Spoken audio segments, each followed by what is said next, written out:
पवन सिंह का अकेला बोलबम का गाना खेसारी लाल यादव के तीनों बोलबम गाने को फाड़ के रख दिया है। नमस्कार दोस्तों, मैं हूं अनिश राजपूत, आप देख रहे हैं अनिश राजपूत ऑफिशियल। आज के इस वीडियो में हम इसी कंपैरिजन के बारे में बात करने वाले हैं, इसलिए वीडियो को शुरू से लेकर एंड तक देखिएगा।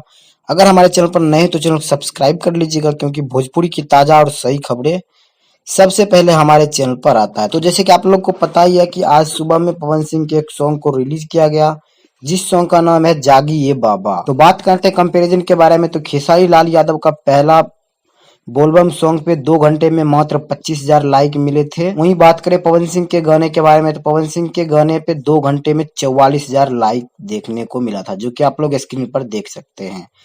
अब खेसारी लाल यादव का दूसरा बोलबम सॉन्ग आया था, जिस सॉन्ग का नाम था बम लगा तारा।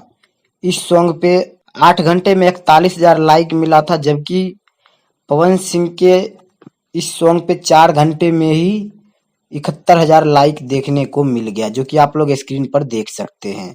और खेसारी लाल यादव का तीसरा और लास्ट गाना आया था, जिस सॉन्ग का नाम था चढ़ाई बेल पाता। इस सॉन्ग पे 7 घंटे में 43,000 लाइक मिला है, जबकि पवन सिंह का ये सॉन्ग मात्र 4 घंटे में 71,000 लाइक प्राप्त कर चुका है। तो ये था खेसारी लाल यादव का तीनों गाना का लाइक और पवन सिंह के अकेले बोलबम सॉन्ग का कंपैरिजन। तीनों ही सॉन्ग को पीछे छोड़ के रख दिए हैं पवन सिंह का ये सॉन्ग जागी ये बाबा।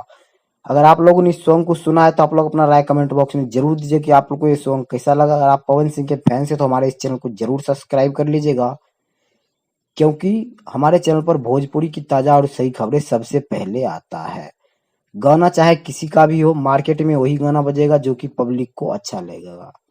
तो ये था अभी का अपडेट। ये अपडेट आप लोग को कैसा लगा हमें कमेंट बॉक्स में जरूर बताइएगा। मिलते किसी अगले अपडेट के साथ, तब तक के लिए बाय।